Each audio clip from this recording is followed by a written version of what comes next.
We'll call the meeting to order and state the Pledge of Allegiance. Pledge allegiance to the flag of the United States of America and to the republic for which it stands, one nation, under God, indivisible, with liberty and justice for all.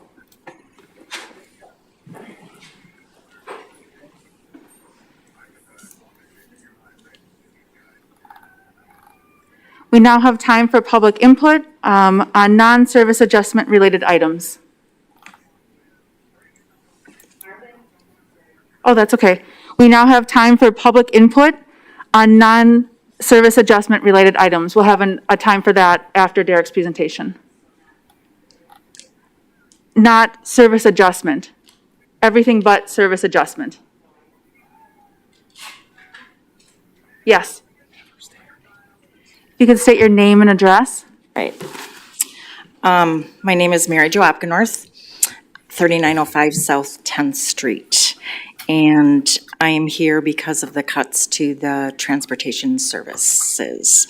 That's what we have. Yep, so that's the service adjustment. We'll have time for that. Oh, so you want me to wait? Correct. Okay, I didn't Nope, understand that's okay. that. Thank No. you. Sorry. Oh, that's okay. Anyone else, public comment except for service adjustment? Thank you, yep. Okay, hearing none, we'll move on with the agenda.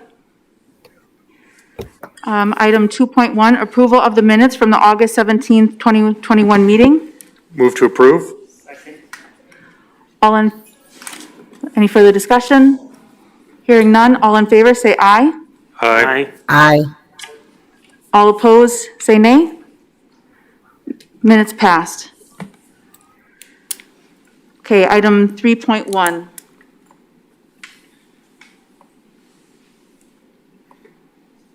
Do you want to read it?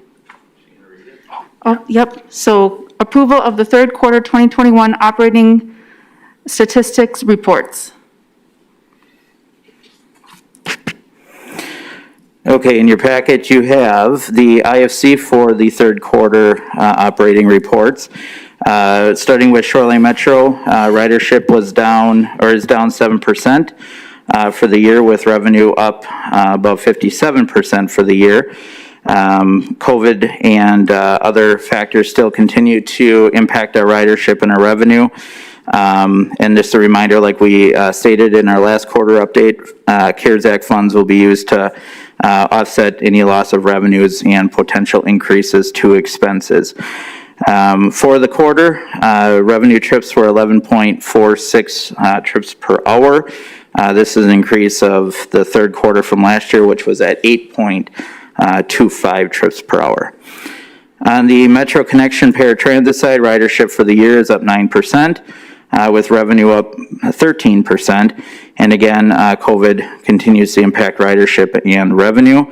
And revenue trips were about the same this past quarter, at 2.15 per hour, compared to 2.16 last year for the same period.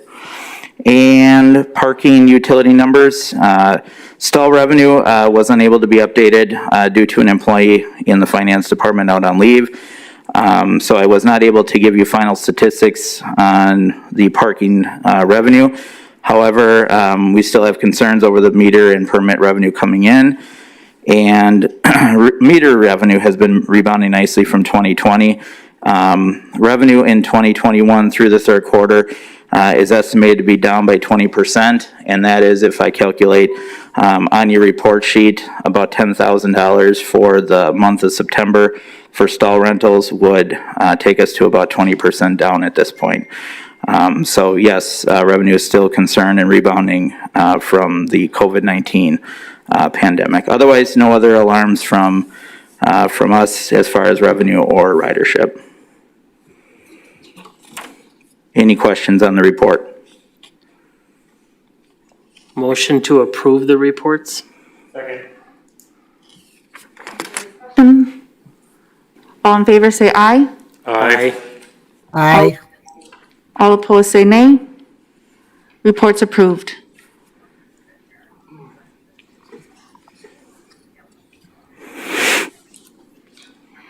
Topic 3.2, 2021 Community Development Block Grant Agreement. So for your consideration is, again, the CDBG agreement for 2021. This is an ongoing grant that we've been awarded annually through the federal HUD program. Again, the amount is for $42,493. The agreement is attached for your consideration. There were some changes in the agreement this year, but nothing that was alarming at this point. So action required or requested is to support and approve of the agreement and further authorize the Transit Commission Chair to sign the agreement and allow the Director of Transit and Parking to act as the witness. So moved. This is Chad. Second. Any further discussion? All in favor, say aye. Aye. Aye. Aye. All opposed, say nay. Motion approved. Topic 3.3, communication from Jean Mueller regarding a parking request. So Commissioners, I'm asking that this communication get filed. Chad and I actually had a conversation with the principal of Trinity Lutheran this afternoon, and we decided that it was better to schedule an in-person meeting to discuss the parking request with additional personnel. So at this time, we're going to table the communication, and we're going to meet with Trinity Lutheran staff early November to talk about parking solutions. If at that point it's necessary to bring it back to the commission, this item may show up on a future agenda then. I move to file. Second. Any further discussion? All in favor, say aye. Aye. All opposed, say nay. Motion approved. Topic 3.4, service adjustments for Shoreline Metro. Okay, thank you. I'm going to stand down here so I can look at everybody in case you got questions during. Be sure there is public input after this item, so before we take any action this evening, the action really is to follow the recommended plans, and I hope to provide some additional information for you. The commission will consider public comments related to this item after my presentation. So first things first, I want to just bring up several of the facts surrounding our adjustments. I personally, my staff, we all understand the livelihoods are being impacted with this.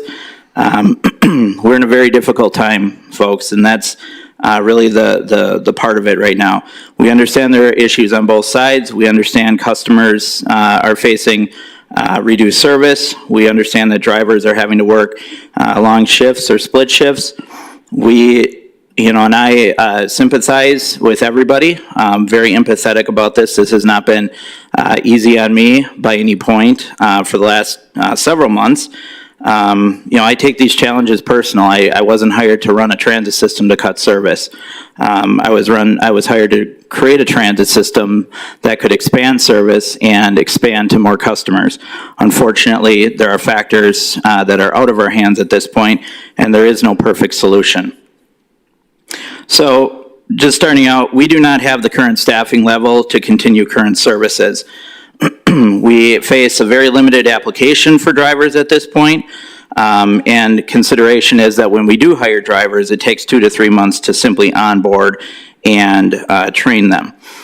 In 2022, February to be exact, there are new training requirements coming from the federal government, and we are working proactively to continue to be able to train drivers in-house and meet those requirements. So we are facing another challenge early next year if we are not able to become a training site or a training facility, which would force us to further look to train drivers elsewhere and could be a significant distance from our current location. We currently cannot meet driver vacation requests.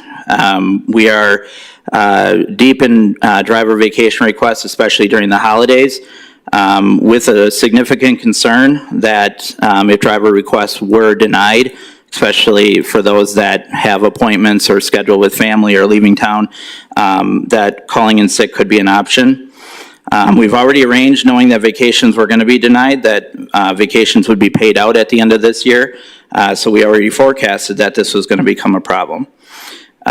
We are not staffed in the event of COVID-19 or if the flu breaks out or anybody gets sick. We're simply working everybody 8+ hours a day right now that we have available to us. So that means if we do have drivers calling in sick, our schedule is going to bounce around from day to day, and we don't want that to happen. We want to provide predictable service to you. That's the point of coming up with a schedule and trying to free up some of our drivers to provide a predictable schedule for you so that you guys can rely on the fact that there is going to be transit service provided during these times. The last thing we want to do is strand anybody out there or give anybody unpredictable service. We have one staff person out on extended leave at this point. Many of our drivers, as I said, are working 40+ hours, and we have 4 drivers out on extended leave at this point as well.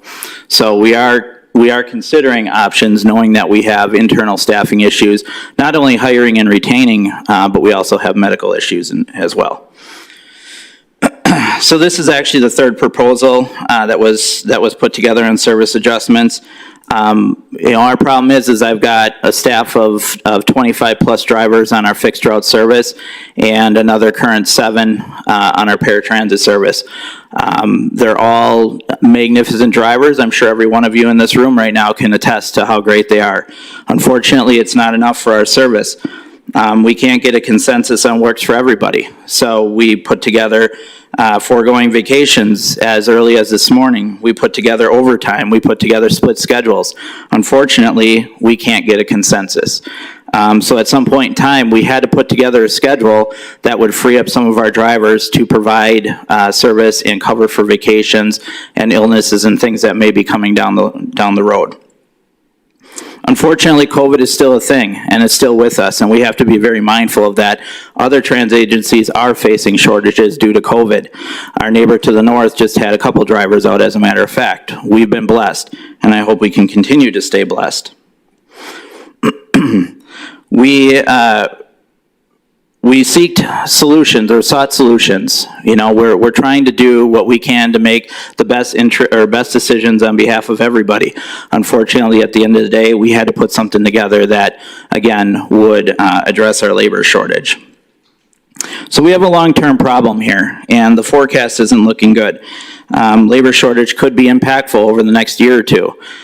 So if we don't have if we have more resignations and retirements than hirings, we could be in a world of hurt as a public transit agency. So we have to be prepared. And unfortunately, this issue hits every sector of the economy right now. From restaurants to manufacturing to service, we're all hurting for employees right now, and we are unable to fill positions that are critical to maintaining this service. So that's the background for you guys. What I want to do is just talk about specifically what the service recommendation is at this point. So we have a weekday service schedule that we're going to mirror between fixed route and our paratransit services. Our service is proposed to be 5:15 a.m. to 5:45 p.m. And again, that would mirror both services. Specifically to our fixed route service, we're proposing half-hour service during the first 3.5 hours in the morning, 5:15 to 8:45 a.m., maintaining our tripper routes, express routes, and peak shuttles during that time as well that help us accommodate all the extra school students that ride in the mornings. We would transition over to hourly service from 8:45 to 1:45 with southbound departures at quarter after the hour and northbound departures at quarter to the hour. And then for the last 4 hours, we would transition back into half-hour service, again offering tripper routes, express routes, and peak shuttles. We will also employ north and south shuttles at 5:45 as well for our customers. Route 20 will run intermittently throughout the service day. And this unfortunately means no evening service after 5:45. Saturday service, 8:45 to 3:45. We will operate 1 hour service on our fixed route. So again, departures from the transfer station go south at quarter after the hour, north at quarter to the hour. Paratransit service will also operate from 8:45 a.m. to 3:45 p.m. And again, we won't have shuttle service on the fixed route during the 1 hour service, and there will be north and south shuttles available at 3:45. And that means, unfortunately, a reduction of about 3 hours of service on a Saturday. So that is the proposal that is out there. As I've stated to the Transit Commission and many of the staff, that this is a temporary change. It's meant to be in place until we can gather staffing enough to put regular service back on the road. I'm not forecasting that service is going to return all at once. My goal is to hopefully bring back service incrementally. I know how important half-hour service is throughout the service day, and I really find it hard to be reducing service during that time. But unfortunately, again, in order for us to ensure we have staffing across the board, that was one of the changes. So I'm looking forward to bringing that back and bringing some sort of evening service back, whether that's in an on-demand fashion or returning fixed route service. But only time will tell as far as our labor shortage goes until we're able to do that. So as of this point, I've been stating that this is probably at least until January so that we can get through the holidays and be able to accommodate our internal staffing concerns with vacations and time off requests, as well as be able to give you guys a timeline as far as how long you can expect these service adjustments to stay in place. Go ahead, Chad.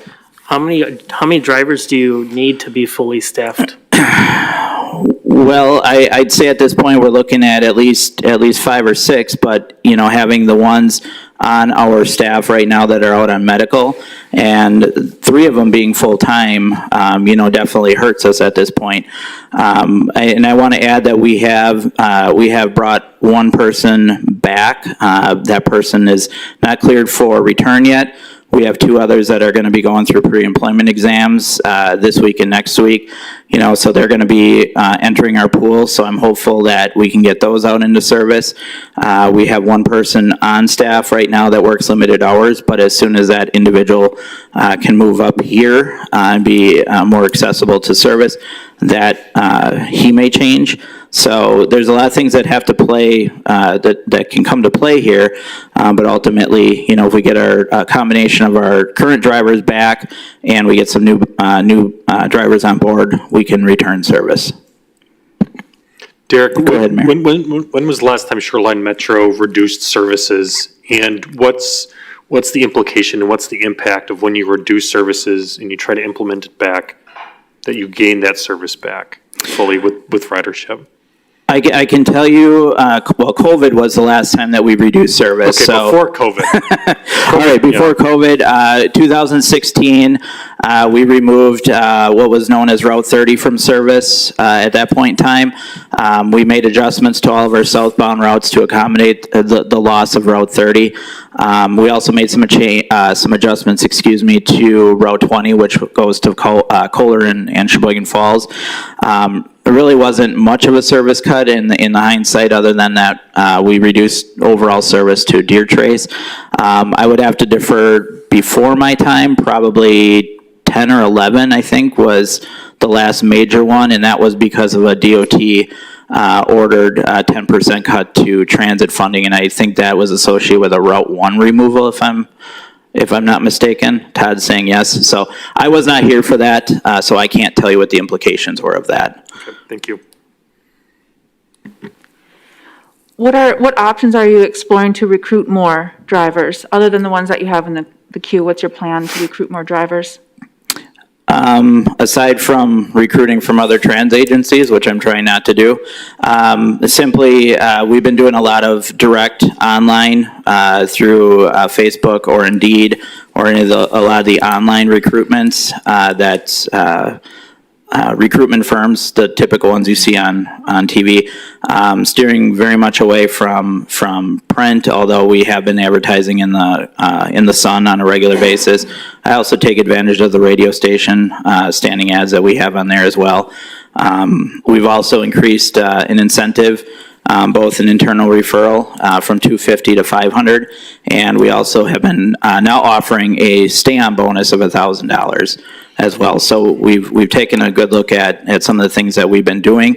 We've had some success pulling, but it kind of goes in waves. So last weekend I had 3 new applicants. They turned into a couple interviews. 2 weekends ago, turned into a couple hires. So maybe fingers crossed another good weekend and we can get a couple more. Another question here, Derek. I guess in terms of, if this is the last resort option, I mean, are there other, right now we're dealing with a labor shortage. And I think Sheboygan is not unique in that circumstance, that many other communities are in similar situations, and other departments in our city are facing this as well too. We're short snowplow drivers. We got winter coming around the corner as well too. And, police and fire and, look on our website, everyone has open positions. I guess in terms of a service industry that we have here, and the service that we provide is transportation. I mean, are there other options that you're still exploring or have thought or have seen what other communities have done? Have you looked at restructuring different routes in the evening, just cutting routes and saying this route ends at 5 or keeping some or making those adjustments or? Well, certainly we, in good question, certainly we have explored, let's say, hourly service throughout more of the day to, in a sense, elongate schedules and things that I don't have the actual schedule on that. We didn't go very far on that one, just because half-hour service is so critical during the peak mornings. And in the peak afternoons, we really have about a 2.5 to 3 hour window where it's critical to have half-hour service. So really the only impact to put hourly service was in the midday, and that's what we did. So to even elongate it, we would have probably created more problems during our peak times by going hourly service, especially with all the school kids in the morning and the afternoons. We would have simply ran into a lot of issues. So elongating the hourly, it wouldn't have solved our issues. I'd like to explore on-demand service in the evenings. That I think is a realistic approach. Microtransit is what it's being referred to in other areas. I know transit systems have gone to that, and they have been looking at it as a way to not only address shortages, but also shortfalls from COVID-19. Our CARES Act money is going to run out at some point, and to create a sustainable long-term solution and be mindful of the resources it takes, we can provide evening on-demand service utilizing less resources. So that's still something I'd like to explore on the table. If we can implement some sort of service like that, we could see that come back in the evenings and assist with not only fixed rail customers, but also our traditional paratransit customers as well. So we do have some next step maneuvers. We don't have to necessarily return to the same service. We know that's labor intensive, and if we know we're not getting labor back anytime soon, we have to look at an alternative, because these folks in the room here don't want to see transit service cut, yet alone a cut that lasts 8, 9, even a year. So we have to be mindful of creating a solution that we can return sooner than later. Okay, another quick question. I guess I need some numbers too, just kind of thinking through this process. What's the average ridership that rides from, say 5 o'clock until the end of service? I guess my question is, we reduce this service. What's the average number of individuals that utilize the bus in the evening per day? I would tell you the fixed route number is a little bit skewed. We do have our joy riders in the evening. We have students that just simply ride around. If we looked at the hard numbers of people that actually were going to and from places, let's say shopping or employment, it is something that's greatly reduced from our overall day service. I'd invite any of the drivers to share, those numbers. I think we have mostly all morning drivers, but Sandy worked in the evenings for a while. They would be able to tell you a little bit more about the specifics. But if I look at paratransit, I'm looking at maybe 2 or 3 customers on average any given night. One of our customers, mom was going to speak before, and she'll speak later. She's a regular that rides at night.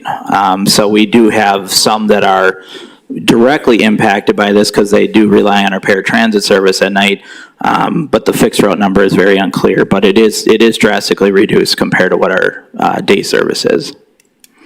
Okay, thank you. That one's a little bit harder to pinpoint.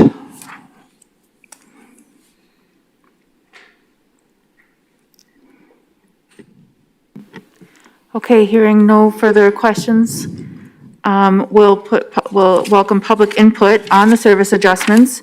If you could come to the podium and state your name and address, and please be respectful and keep it to 3 to 4 minutes, so everyone has time to speak. Oh, no worries. My name is Mary Jo Opgenorth, and 3905 South 10th Street, Sheboygan. Our daughter has been a paratransit rider for 10-plus years.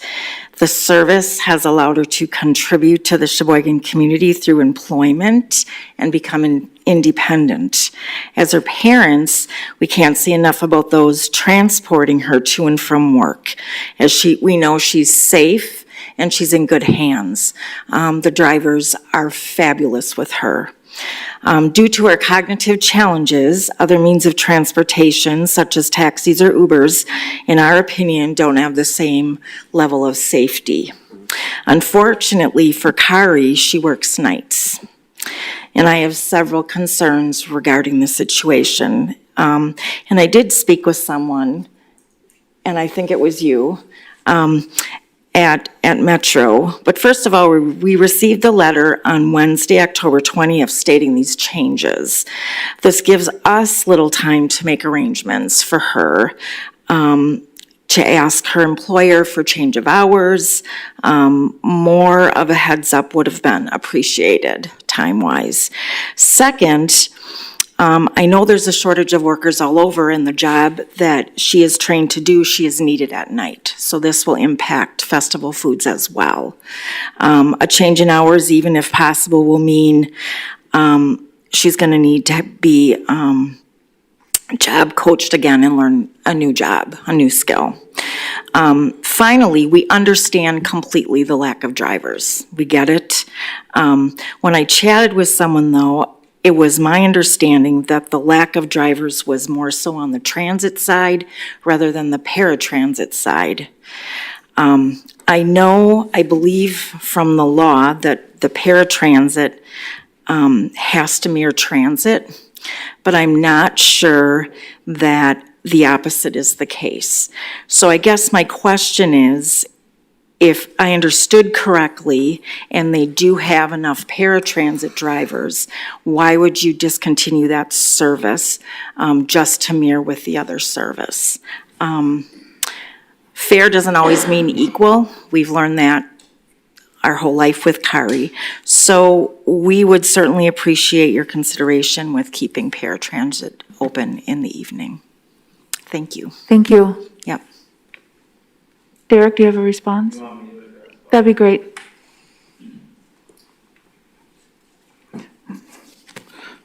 So just to address, and we did speak, so she is absolutely correct. Paratransit must mirror fixed route service hours. The reverse doesn't necessarily mean anything.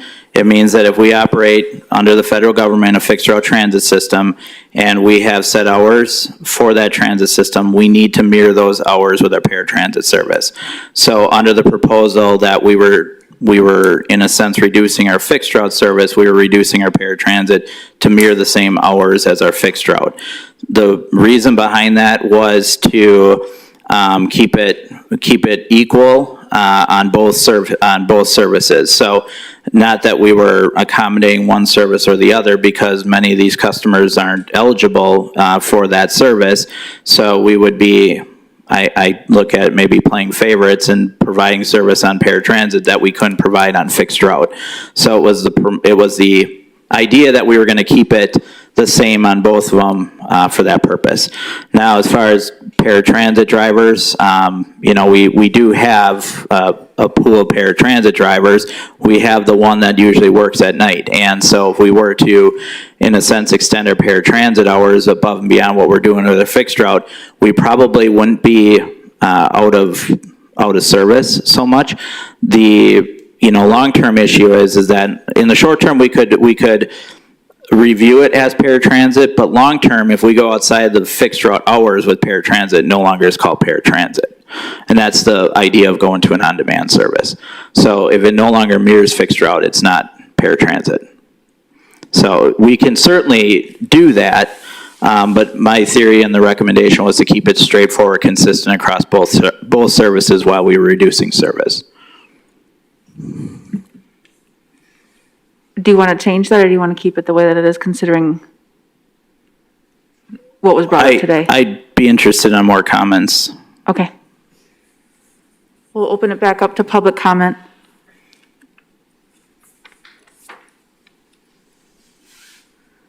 Please state your name and address. Bennett Kunert, 916 Huron Avenue.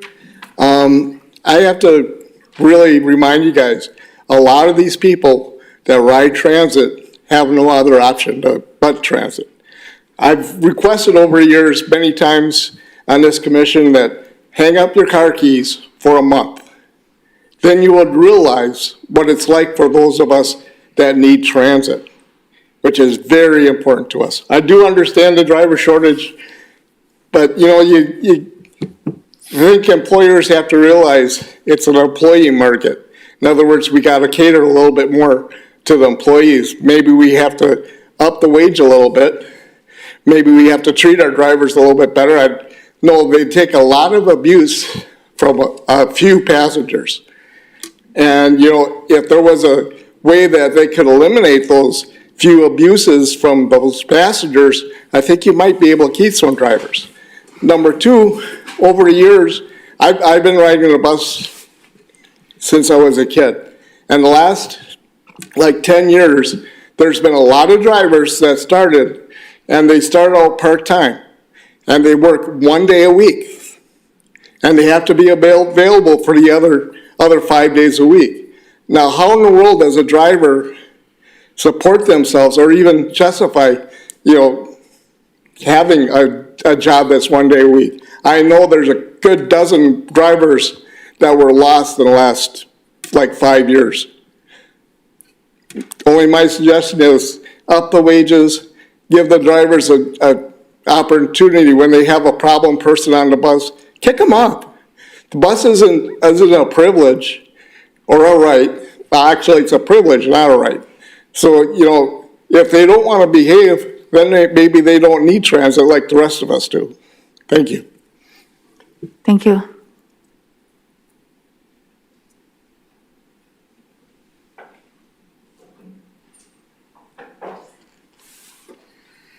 Please state your name and address. My name is Jackie Scheit. My address is 2209 North 37th Street.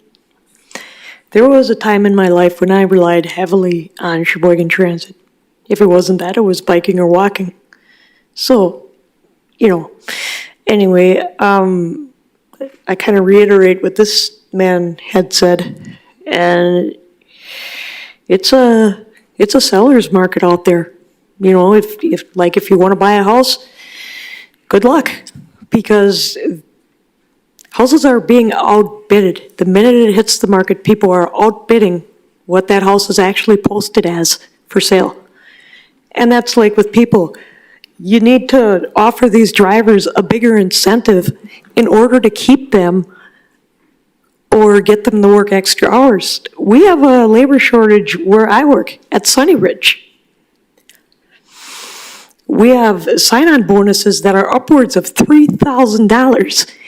And then I'm hearing that these guys get a sign-on bonus of $250 to $500. I'm sorry, that's peanuts. That doesn't even pay the mortgage. We got to give these guys some incentives, but also, have we thought about doing rotations to where if one person picked up one extra shift per week, at the nursing home where I work, we get bonuses for putting in extra hours. Automatic bonuses due to the shortage. We're compensating these people extra for their time, and we're rotating them so that they don't get overworked, and so that it's a regular, everyday thing. And maybe these are some actions that we could explore as well. So, thank you. Thank you.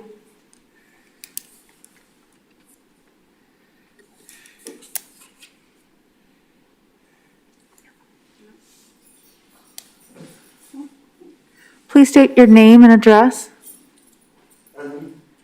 Name and address, Jim. Please state your name and address. My name is Jim Cloco, and I would like to say there's a lot of seniors that have to go to doctor appointments. Okay? What I'm going to try to say to you is, like say, if you're going to stop the half hour between 9 and 1, a lot of us have doctor appointments that are like 9:30, 10:30, whatever.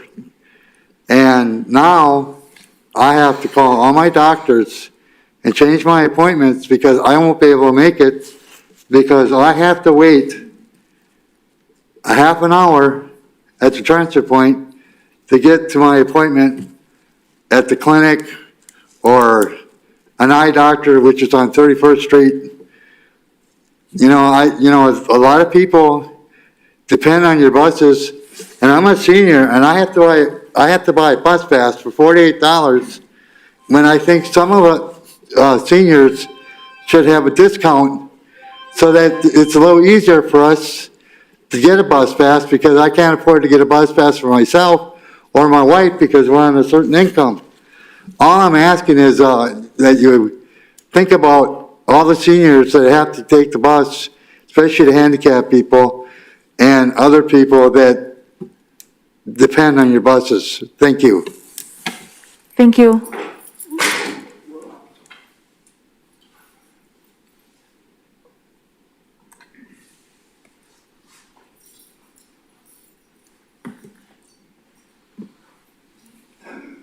Please state your name and address.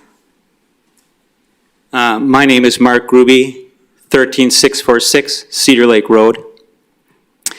I'm a first shift bus driver for the system. I've been here just a little over 20 years. Just going to share a little bit of my concerns. Certainly I'm feeling the burn of the overtime, we all are, and I think we can all share that we are short bus drivers, but some things that maybe concern me a little bit being a first shift driver. I can't tell you much about anything beyond 5:45, but I can tell you a little bit about the first shift. There's a little talk of going to the hourly service. I can tell you that between 9 and 1 o'clock is pretty important to some of our passengers. In the morning, we get the school kids. In the afternoon, we get the school kids. And for the general public, a lot of them like the ride between 9 and 1. First of all, the buses are a little quieter, so they can get a seat. A lot of our passengers were getting the ADA and elderly. I'm one myself. So they feel it's a safer ride. They don't have to deal with 30 kids on the bus. So for the general public, between 9 and 1, that's their time to ride. You know, again, I know we're crunched, but if there's any way that we can keep that half-hour service, it's nice because that's the time that the general public is using it past our student ridership. The other thing, too, is that the students, we have a really great program with the students. It's just great for ridership. It's working out well for us. But the more students we get, it doesn't help with revenue. The passengers that are riding between 9 and 1, although it's not a big number, but those are revenue passengers. Those are the passengers that are actually paying every trip. So I think that's something to think about as well. You know, every rider that we lose for hourly service might have a small impact, but it possibly could be an impact on our revenue as well. So my whole thought is that if, you know, somehow we could save between that 5:45 and 5:45 a.m. p.m., if we can just somehow work out a way that we can keep that half-hour service, really I think it would do a great help to the community as far as the people that are using the bus during those periods. Thank you. You're welcome.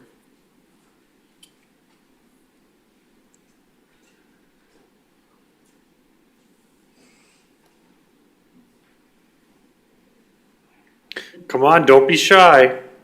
Come on, Ed. Come on, Ed.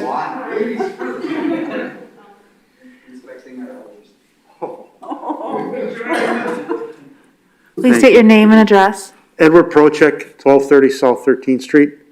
Couple of reasons why I had to come up here is I echo what Mark brought to you. That is spot on. That's our situation. I also agree with Mr. Mink in the situation we're in. It's a situation that in my short 40-year career so far, 41-year career, generally we've never ran into it in this situation. It's always been looking for money, and that, you guys, we helped you find it. Looking for people has been a little bit more of a challenge. We have to try to figure out a way to do it. I don't have the answers, but I do know we have to do it because exactly what has been stated to you is the issue. The issue is, it is 2 hours to get somewhere if we go to this 1 hour service. If you get on a bus, as far as the one gentleman speaking lives on the north side and has to get back to the north side to a clinic, they're going to get downtown, sit for a half hour, say go to the store and do your shopping. An hour later, they get on the bus, come back downtown, wait a half hour with their groceries to go back to the north. You could be talking a 2-3 hour trip. 2 hours of your groceries might be outside of the refrigerator, and it's an impossibility. And it's a task that I don't think we should be asking the citizens to do if we can help it. Like again, I said, we don't have the answers, but we have to find a solution, and I'm not privy to the information that's needed to make those decisions, but I'm asking you as a commission to work with Mr. Mink and of course our union representative to do something for these folks. They need it. I'm going to be here. The schedule's there. I mean, if the buses are running with 41 years of seniority, unless my health goes to heck, which we hope it doesn't, or Mr. Mink gets fed up with me and bumps me out the door, I should be around. Another thing, I actually want to bring up something a little bit more positive. I think we should look forward to the future too. The future could be, maybe. I agree, I like the 5:15 start. I think that's something that we should stick with instead of going to a 5:45 start, because factories and that in the area are starting that early. The buses should be out there. They used to be at 5:15. We cut that back over the period of years. The other thing is, if we do move forward into an on-demand service, as we bring service back in the evening, I would like to see that almost immediately look at the on-demand service continuing until midnight. We need service for second and third shift workers. If we're going to go on demand, let's go on demand and let's do it. And to do it right, let's do it all the way to midnight. So for now, those are my thoughts and my wishes and dreams. And hopefully we can find a solution. And thank you all for your service, and thank you everybody, Mr. Mink. Thank you to the citizens who are here tonight.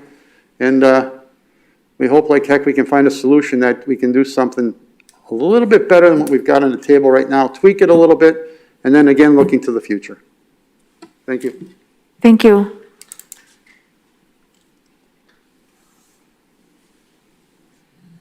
Please state your name and address. Hi, I am Luann Bemis, 3220 North 13th Street. I've been a driver for the last 24 years. I agree with Ed and Mark with many of the issues with our riders. I also feel that when you read the posting that was recently put on the bus about this meeting and what was going to be addressed, reading it, it confused many of our riders on how it was put. And so to get them for that short period to understand that, when the bus will come and when it won't, I feel is going to cause some confusion, and we may have people waiting at corners for long periods of time. We also have had discussion on that even though that many of us are working overtime, we, some of us may not care, some do like to do overtime, but, I am one that, probably doesn't care for it, because I used to do a lot of it in the past.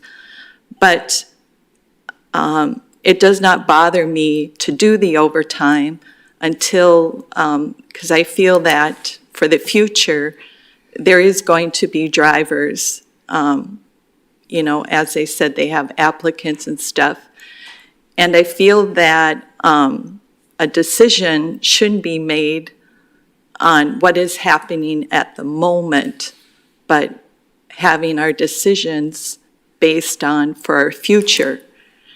And so also he brought up with the on-demand, I guess the general is that we feel that there needs to be half an hour service from 5 in the morning, till 5:45, 6 o'clock at night. We feel that, yes, the on-demand, and like Ed said, if you're going to do on-demand, we probably should do it till midnight. And as far as Saturday service, there is somewhat of a route. It has been filled in with on-demand a little bit here and there. And that will, probably works out okay. And as far as our, they put up the fact of trying to accommodate our vacations.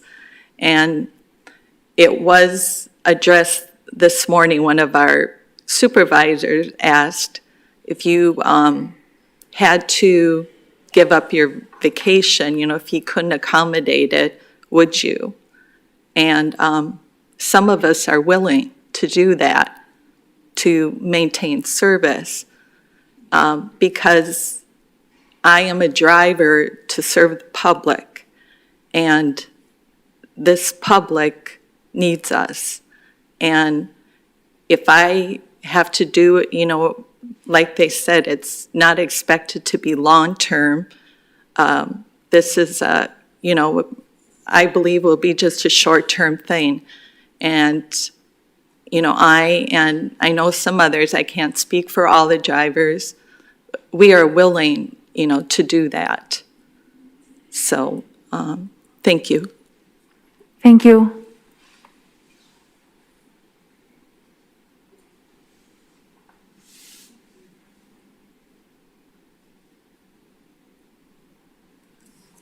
Anyone else? Can I? Derek, so in your IFC, you talk about working with the labor union to work through these proposals.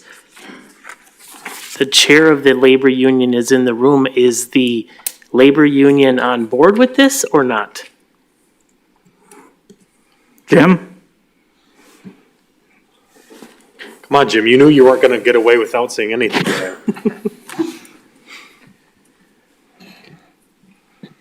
We had discussions on it. On this proposal that's out there tonight for the cutting of service, no, I am not on board with that. We talked to the supervisor this morning. He went around, like Luann said, and asked people, this was his words, if you want to continue the way you're going, you'd have to, could you give up your vacation? Which a lot of them did, said that they would. Now, Derek said no matter, and I spoke to Derek this afternoon, correct me if I'm wrong, this wouldn't work anyway if we would still stay on overtime because you couldn't guarantee the vacations. That they would get their vacation because there's so many hours worked. We all understand there's a problem, but I don't think we should be rushing into anything right now. If you're going to, like some of the drivers said, do the on-demand service in the evening as an add-on to what we have now to run from 5:45 in the morning or 5:15 in the morning till 5:45 at night with half an hour service, but the on-demand add-on, that would be acceptable. And I don't see a problem with that. But I do see a problem with the long period of times from 9:45, I believe it is, until 2:15, where you have your hour service.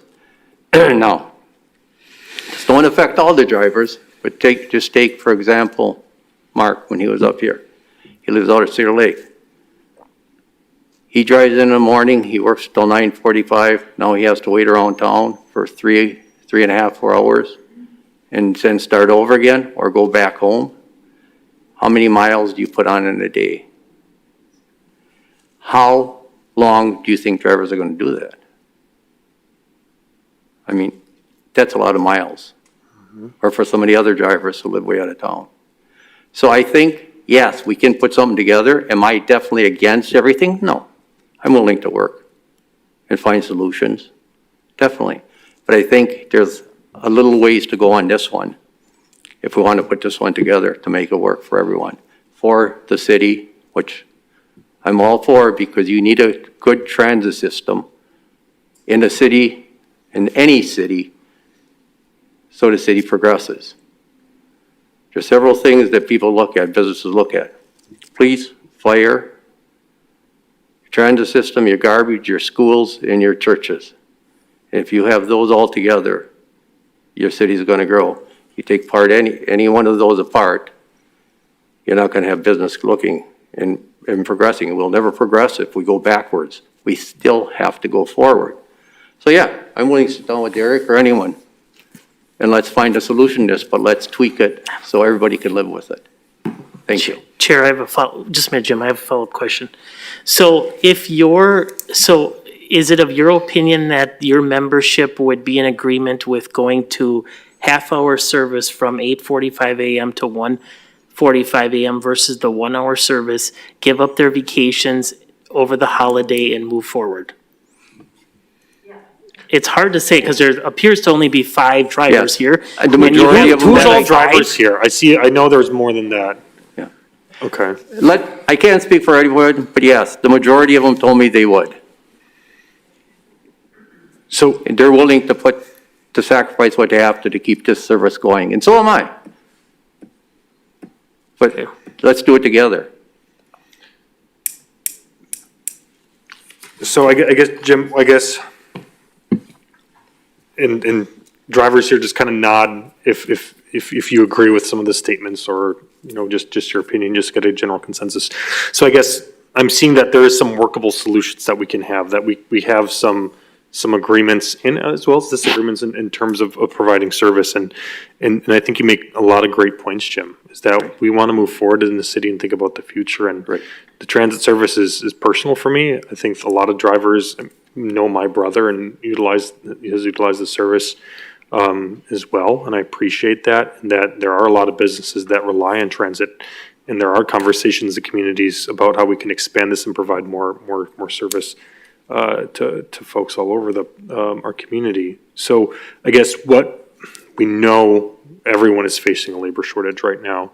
Derek and his team are working their hardest to fill these positions. I guess I never want to put it on workers' backs and saying like, yep, you guys, times are tough, time to cut your vacation and working mandatory overtimes. I guess what are some of these key points that you're willing to kind of lean in?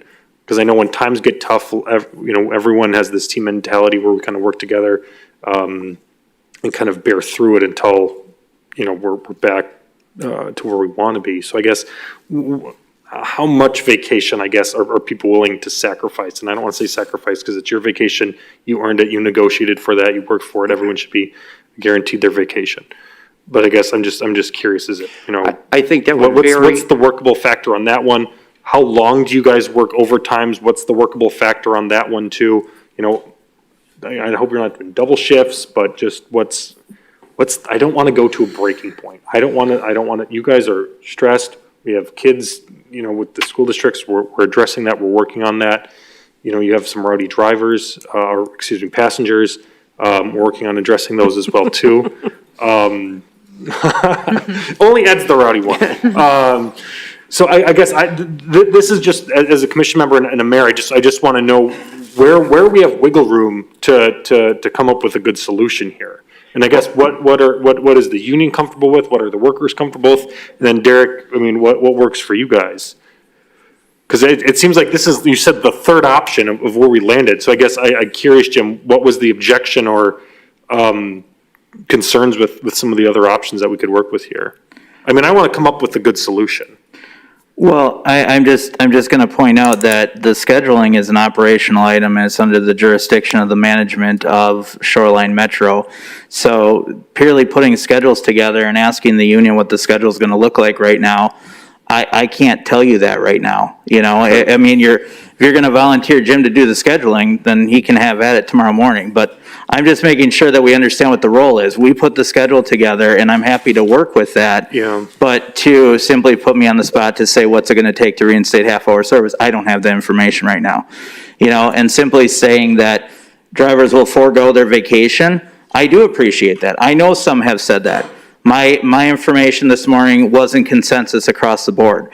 So, you know, it's great. If you want to forego your vacation over Thanksgiving, but not over Christmas, and all of a sudden we run into a hurdle over Christmas, that's where the inconsistency lies.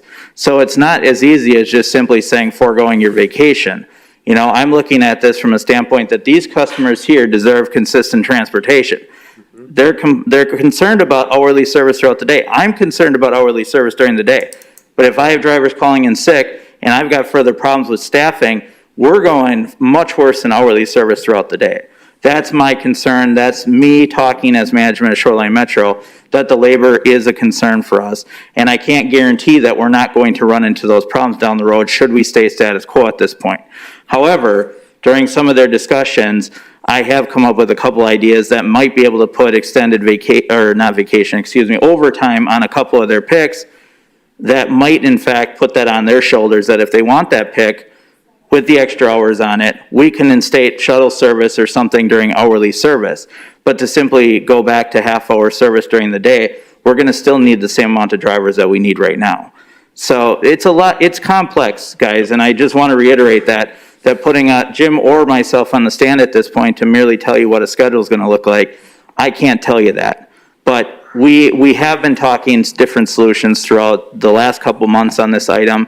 You know, I've been really hitting home that this is a serious problem, and I'm trying to address it the best that I can as director of Shoreline Metro. It's not perfect, folks, and I agree, and I sympathize with every single one of you in this room. I don't sleep at night, and neither does my staff. So I apologize that this is impactful on everybody. We're only trying to do the best that we can. And Mayor, my suggestion would be to you, as a commission, is give us some time to look at it. Like Derek said, let's go back, and it isn't perfect right now. Let's go back and see what the drivers would do. If they don't agree what he can't put together, then so be it. But when you ask me how long would they, or how much vacation would they give up, each driver is different. Each driver, some will give up a week, some will give up 2 days, some will, I can't answer that either right now. But I would say, asking to put this on hold right now, let's go back and look at it. If we can figure something out that's comparable, that'll work with both of us, I would appreciate that very much. Thank you. So I have another question for Derek. So what happens, Derek, if you continue status quo just the way you are and, you know, I hate to say it, but COVID strikes the drivers and a number of them have to call in sick. Do you make emergency changes on the fly then at that point? Yes, that's unfortunately what would happen. Okay. So we'd have to set a daily schedule for that day. If by chance 2 morning drivers, for example, go out and everybody's used up for that day, we would have to bring in a PM driver to hopefully fill that shift, and then hopefully try to fill that PM shift as well. And if we can't fill that PM shift, then we have to go to a daily service schedule, which is what I'm trying to avoid here by doing a flat across the board change in service.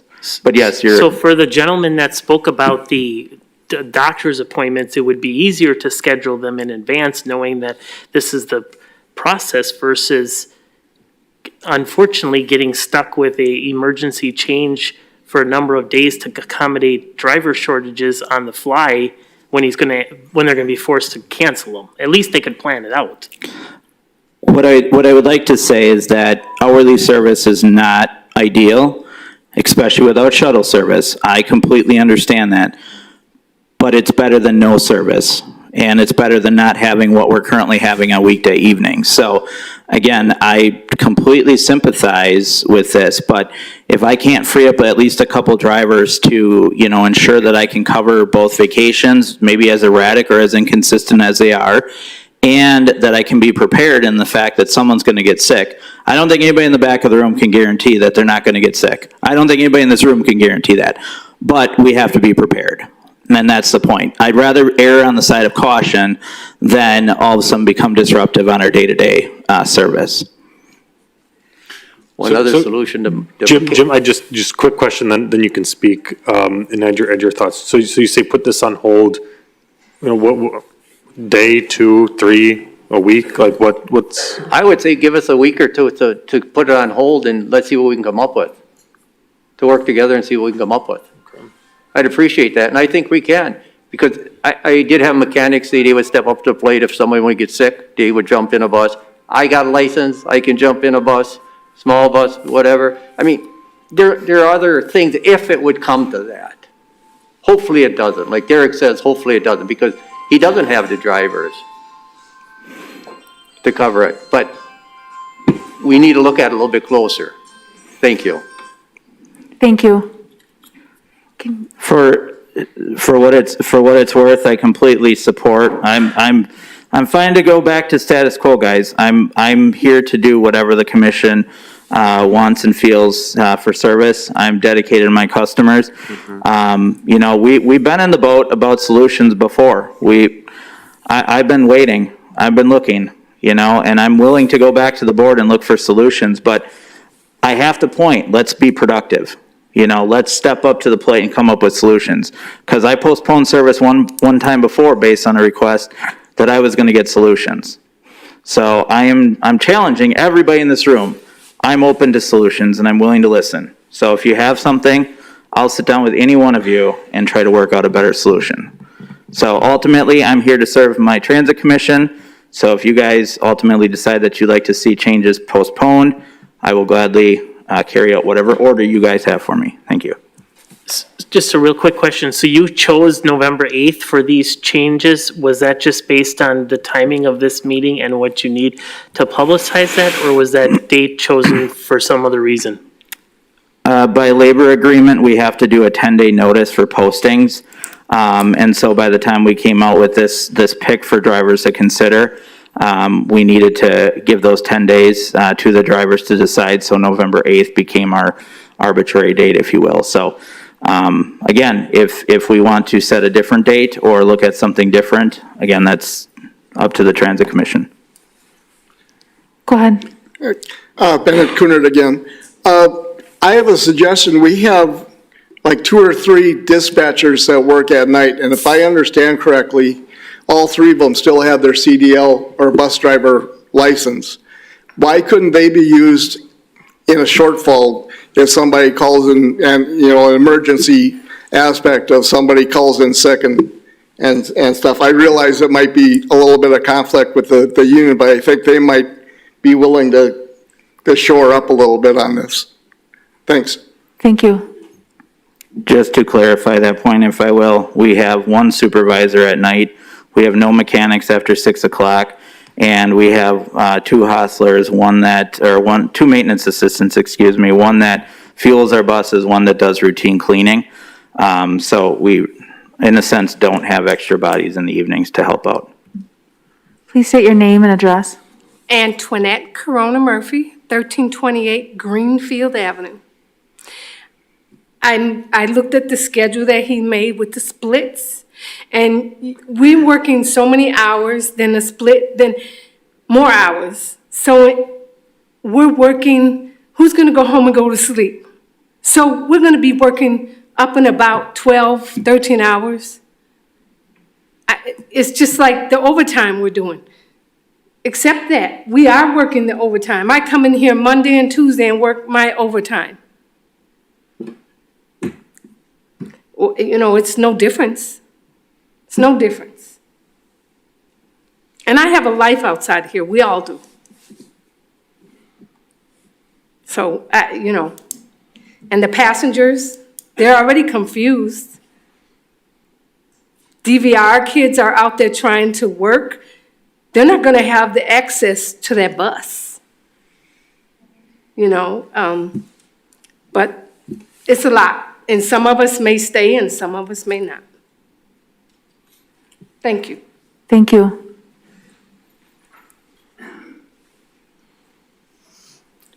Hi. Well, you know my name and address already, so we'll set aside that. The on-demand service sounds like a really good idea. And possibly you guys could table that.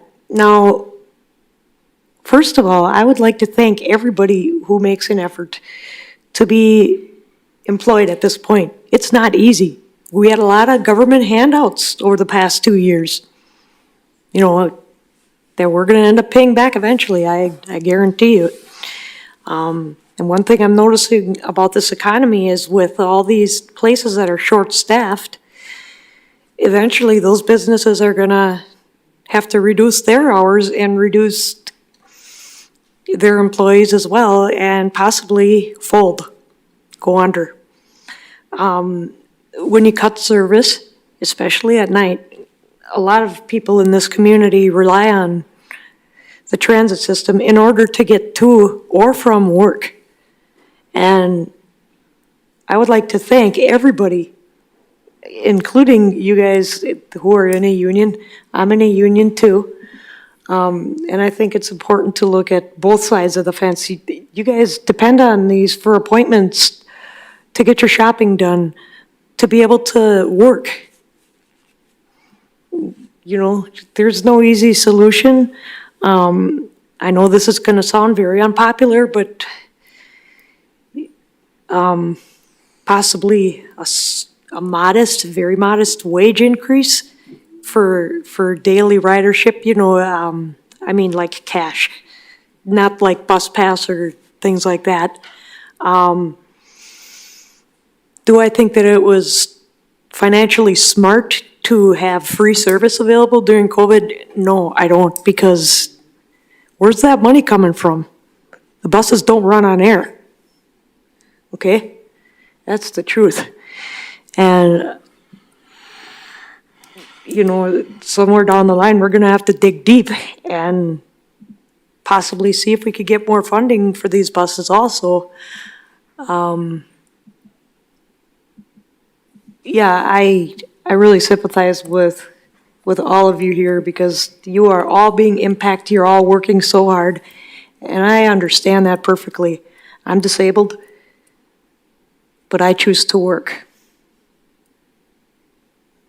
I want to be part of this community. And thank you so much for all that you do, everybody. Thank you. Please state your name and address. Mark Ruby, 13646 Deer Lake Road. Yes, Mark is back. I'm just going to be selfish for a minute and reiterate really what Tony was talking about. Yes, we're all working a little bit of overtime. I am as well. And I get some of those 10 and 11-hour days, maybe 2 times a week, sometimes 3 times a week. The new schedule that we're looking at, that would be the hourly service, would change our assignments a little bit. And what that entails basically is, and I don't have the schedule with me, but the top 4 drivers in our system would basically work a straight through 8-hour day like we normally consider an acceptable work day. Then past that, every driver past those top 4 would work a split shift or weekends, which happens, but they're set up basically that you work 4 hours, you have 4 hours off, and then you come back for 4 hours, and you do that all week long. So if you start at 5 in the morning, your workday really doesn't end till 5 at night. So little concern when we talk about driver fatigue. It is fatigue to work 2 days a week, 10 hours, but maybe you're only working 8 hours a day, but now you're committed to basically being productive for 12. If that makes a little more sense how it was worked out. So it's just a concern. And again, I know that Derek and the staff is working really hard. I don't have a solution for it. And I did actually get to talk to Derek before we had the meeting today, and he said they were looking at things to try to maybe make it more workable. not having that service, I don't know how we can make it work without changing our scheduling program. But again, I think it all comes down to everything that everybody's talking about. There's a lot of good ideas here, and it sounds like we do need a little more discussion with everybody. We've had issues like this before and always worked them out. So I think we do have a good future to work it out, but it sounds like we definitely need to talk a little bit more about a few things. Thank you. Derek, is it possible to, yeah, I'm wondering if we should table this for two more weeks. I'm wondering how you feel about that. I have no more comments. It's up to you guys. And then what about the proposal for paratransit in the evening? Because it sounded like you have staff for that, but we're looking for fairness. Any thoughts on, because I understand, I think what we're trying to do is address a labor shortage, but if there isn't one in a particular situation, it feels like we can or should offer that. I don't have any other comments. I presented my proposal for your consideration this evening. So if you tell me otherwise, I'll go back to the drawing board with my staff and we'll work something out. So I guess the next steps, so, you know, what does that look like, Derek? You say you're gonna go back to the drawing board and work with your If we staff? recommend it. Well, I guess you should take a motion first so I know what the strategy is gonna be.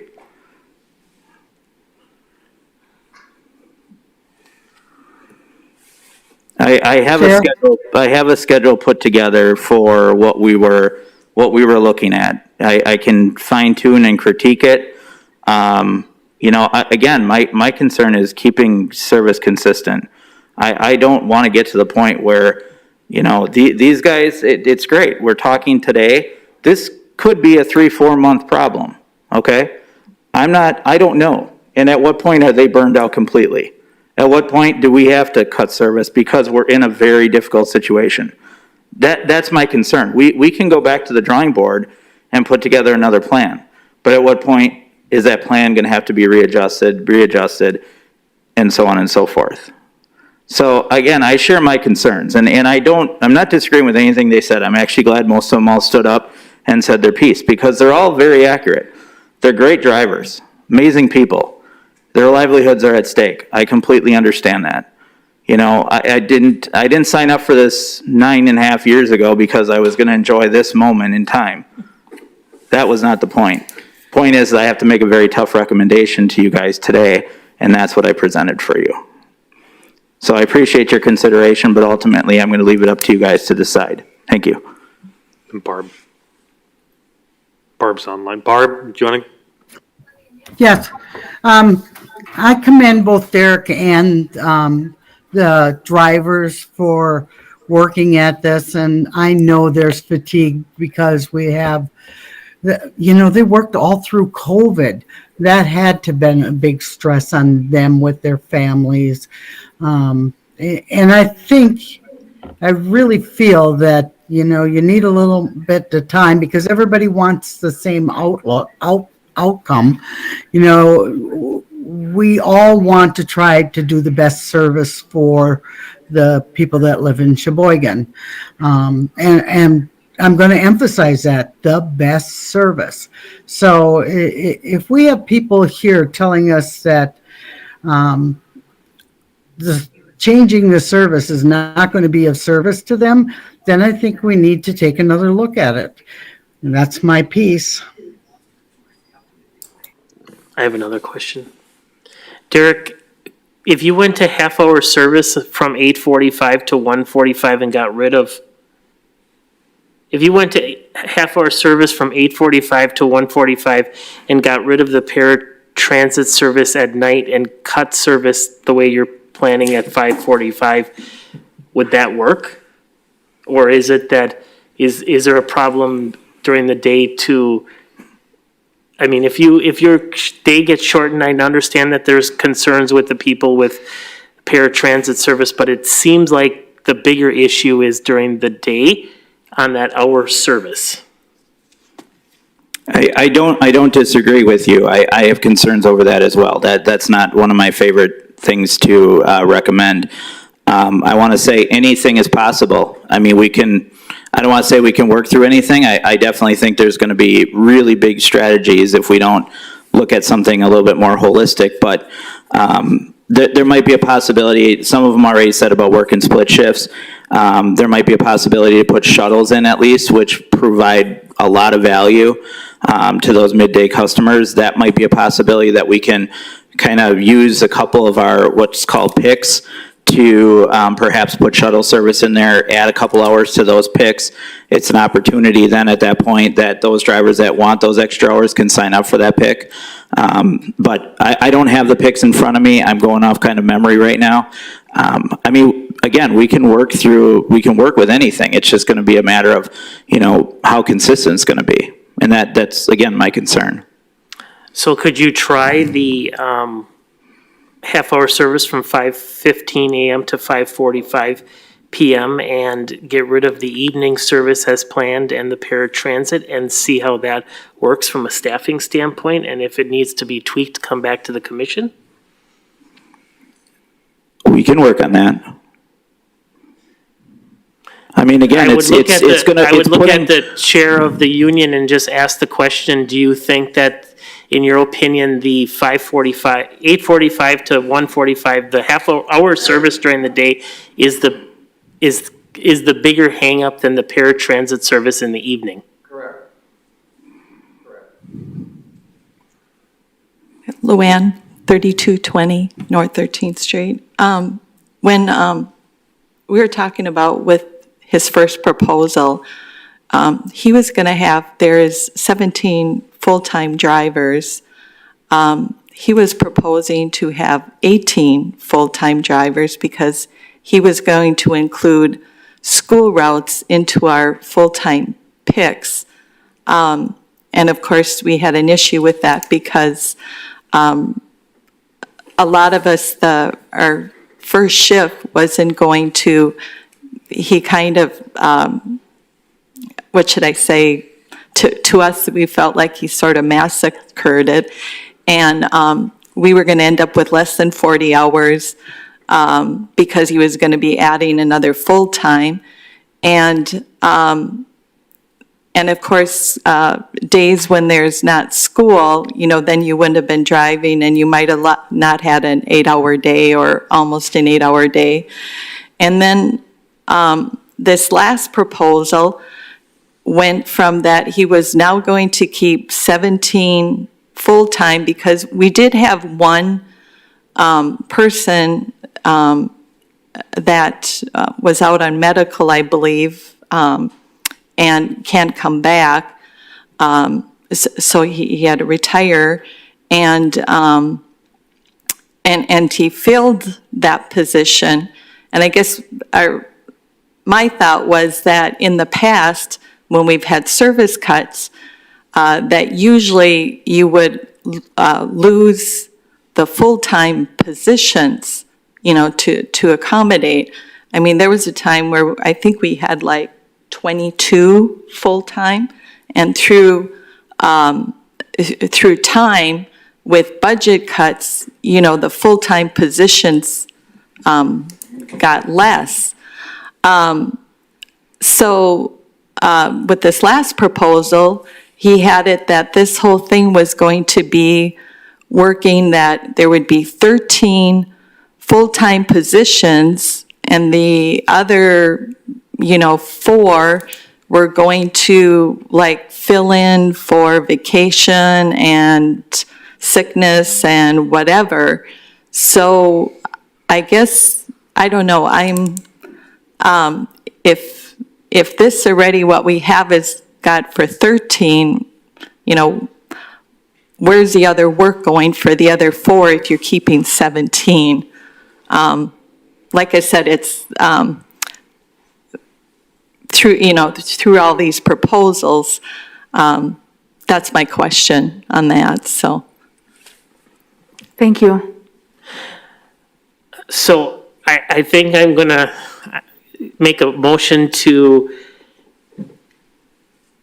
have the staff work on 5:15 to 5:45 half-hour service, no evening service, no paratransit service, and We didn't talk about Saturdays. So that's weekdays. Tell me about Saturdays.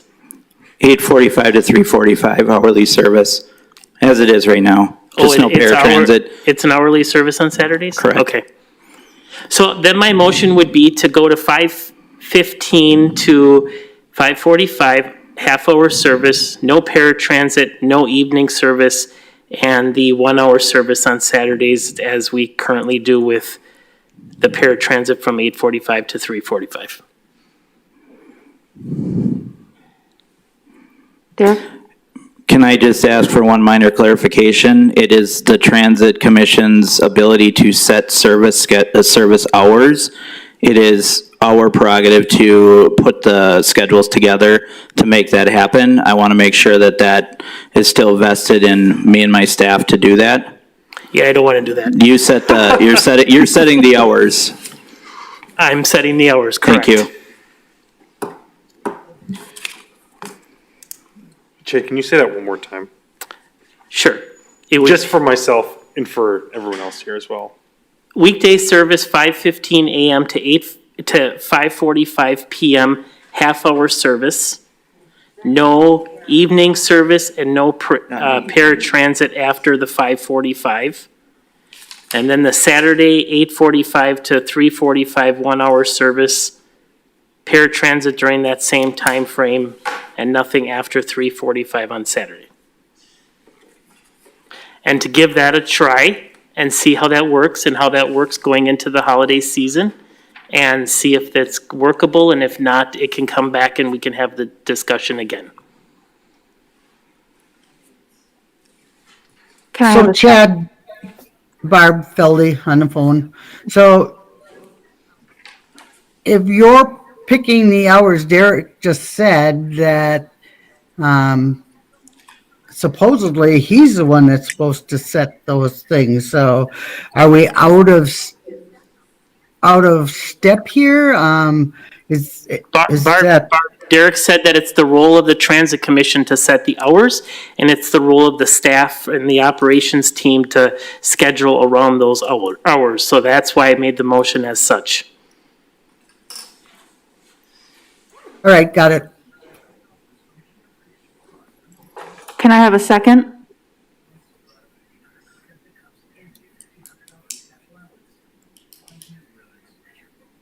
I'll second it.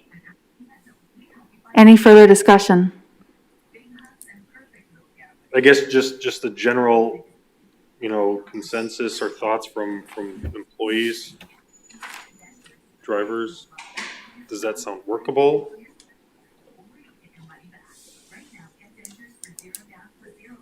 Yes, it does. And it's only temporary as Right. well, too, and if Derek comes back to us in 2 weeks, and I would still hope that the conversations continue between the employees and our transit, Shoreline Metro leadership as well, to continue out to figure out what's working, what's not, to making sure that we can provide service. And I think that's the prerogative that myself and the commission wants. Yeah. Fundamentally, we understand we're in a difficult time. Everyone's struggling, but we got to figure out what a workable solution is to making sure that we're keeping service and providing a good service. So Exactly. I guess this is new territory for a lot of us. We want to make sure that we're making an educated decision. Yes, and thank you, Mayor. Thank you for your time and thank you for consideration for letting us up here and speak on this issue and your decision. And we definitely will work together with management and make sure that we will get this worked out one way or the other. And of course, Derek will report back to you on how it's going. But thank you again. And I just, another comment, Chair, I just think, this sucks. No one wants to be in this situation. This is one of those meetings where you leave the meeting, you don't feel good. Because I don't feel like there's a true benefit for everybody. Mm-hmm. But we're in a weird time in the world right now and we're still trying to figure this all out. This is not a decision that any of us take lightly, but I do appreciate the transit drivers for coming out. I appreciate the public speaking their mind. I appreciate the work that Derek and Ann and everyone at Shoreline Metro does. But please continue to communicate with us. This helps us make better decisions. I hope that we can get back to full functioning service sooner than later. So if you know anyone that wants to, get their CDL, please have them apply, any way that we can help out. I think this is finding more drivers, providing their employees backup and support goes a long, long way, but this just sucks. And this is not a feel-good meeting for any of us. I know for folks up here and down there as well too. It's just, we appreciate working with you all and trying to figure out a temporary solution on that. So those are my final comments. Any further discussion? Hearing none, all in favor, say aye. Aye. All opposed, say nay. The motion is passed. Our next meeting, item 3.6, meeting dates for 2022. Thank you. Per your recommendation, we set some standard dates for 2022. So pick the third or fourth Tuesday like we traditionally have been meeting, doing a bi-monthly schedule, so starting in January, and you can see the schedule. We moved Thanksgiving week to the week after. I don't know if anybody is a hunter, so we tried to stay away from the week before. Sarah usually goes hunting. But anyways, we set the dates, so we've got 6 of them set. I'm sorry, in the last motion what was the timeline? Was I supposed to schedule something between now and the end of the year, or I think you just are have we to- staying the course I think you until? have to play it by ear, and you have to make the recommendation as you see fit as the manager of the department. Okay, thank you. Then that's my recommendation for the 2020 schedule. So if you want to set it and everybody approves it, then we know what they are. And if we need to cancel or tweak as we go along, we will. But otherwise, we'll schedule those and I'll provide updates bare minimally at each meeting. I'll make a motion to approve the meeting dates for 2022. Second. All in favor, say aye. Aye. Aye. All opposed, say nay. Motion passed. So the next meeting date is set for January 18th in 2022, unless we hear otherwise. Can I have a motion to adjourn the meeting? Move to adjourn. Motion to adjourn. All in favor, say aye. Aye. Aye. All opposed, say nay. Meeting adjourned. Thank you, everyone.